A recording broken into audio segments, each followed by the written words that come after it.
Welcome to Tamer Bowling Video Ball Reviews. For all your bowling needs, check out our partner, PerfectAimBowling.com. Today we're testing the Storm Marvel Pearl. Tester 1 is yours truly, a medium speed lefty tweener. Tester 2 is your high rev power player. Tester 3 is a medium speed stroker. We're testing on both a 42-foot sport pattern and a 40-foot house shot. First impressions of the Storm Marvel Pearl. I'm so glad this legend was re-released. It's a great ball to fill that middle of the road space, but in a different way than your solid symmetric like the IQ Tours of the world. For value, we gave the Marvel Pearl a 9 out of 10. Yes, it's a high-end priced re-release, yet the ball is most definitely a legend and seems to earn this value through its versatility. Overall, we gave the Marvel Pearl a 9.5 out of 10. Yes, the Marvel Pearl earned its score. It has the benefit of being a re-release, so we understand its long-term value and usability and can factor that in. Doing something a little different this time by starting with the sport shot test. The ball just flat out excels on tough shots. It's smooth, has good length but excellent mid-lane read, and a smooth but boomy reaction.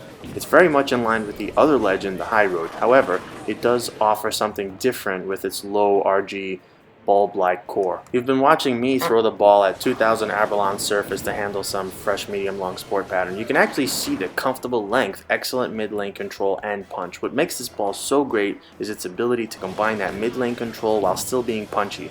I struck right out of the gate, back to back to back. I intentionally varied shots, closing up the angle slightly, getting deeper and opening up. The ball just faces up the right way each time. I couldn't even give you a bad shot to show you. The tight pattern was with clean backends you usually see with sport shots is a perfect matchup for the Marvel Pearl. Sean's up next and he's also using some surface. Again, Sean sees that smooth but strong transition. It's a ball he can get on and still have control while generating lots of drive through the pins. The one thing you'll notice is that because Sean covers lots of boards going left to right, he does somewhat diminish the front to back control. The Marvel Pearl could manage more volume for Sean, and it'll probably look amazing when he can play more direct on a longer pattern.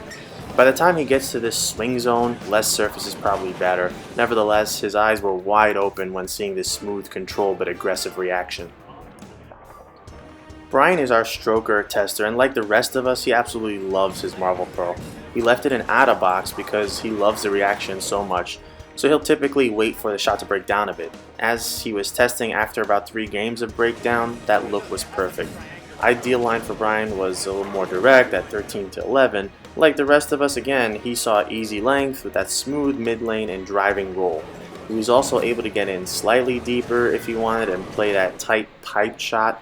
Bryan has more tilt than Sean and I, so benefits from the natural length, but has to be careful with a little too much length.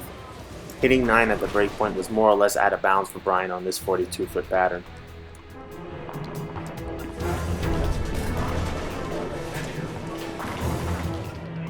Since many of you will be using the ball in house shots, we also tested on the normal house shot. For me, I brought the ball back to polish as 2000 was way too aggressive. I had to get lined up after our sport shot test. I found that the smoothness of this ball altered the way I would normally play this shot. So while I would play the Black Widow Gold, for example, 18 at the arrows to maybe 9 at the breakpoint, the Marvel Pearl played best about 13 to 5. So you'll notice about the same board coverage, but needed to parallel everything out. The Marvel Pearl preferred to use the friction to generate punch, while it was almost unusually smooth from the normal 7 to 9 breakpoint.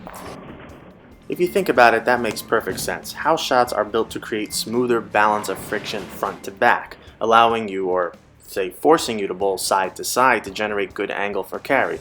So ball reaction doesn't pop at the end of the pattern on house shot the way it does for sport. Add that type of lane reaction to the Marvel Pearl smoothness and you understand why it makes more sense to use the outside drier boards. You still need angle because the ball is strong. Sean loved the ball reaction. He targeted 20 out to about 6, opening up the lanes. But again, the smoothness but big move allows him to really get on the ball without fear of retribution, i.e. extreme over or under ball reaction. He could get further in and tighten the breakpoint up. This is exactly the kind of ball he can step down to from the big Pearl asymmetric balls he's been using.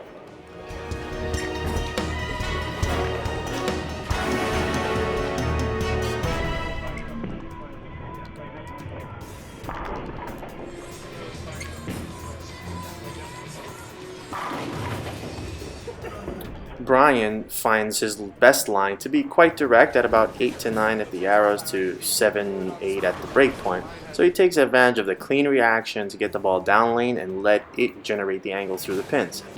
Given that, he was straddling the line of oil and dry, and if he gets it out to the dry too early, he would see some overreaction. He also did see some underreaction on what appeared to be fairly good shots at times. Ultimately, what worked and made the Marvel Pearl amazing on the sport shot made it a little trickier to use on a house shot. Once you become cognizant of that and understand the ball reaction, you can easily figure out what will work to take advantage of the Marvel Pearl's smooth shape.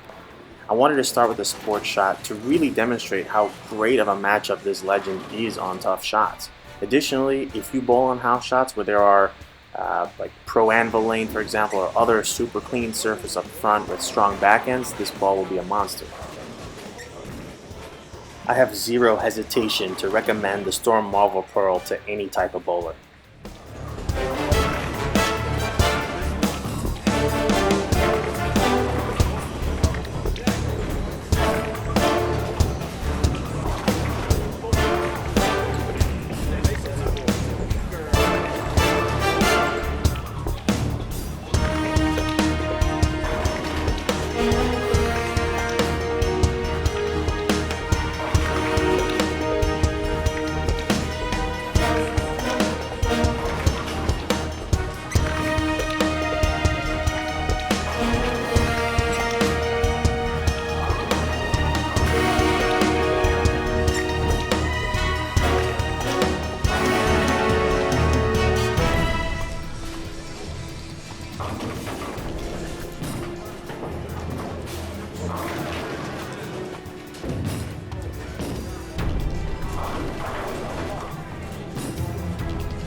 I need to tell you what Tamer Elbaga reviews. Yeah.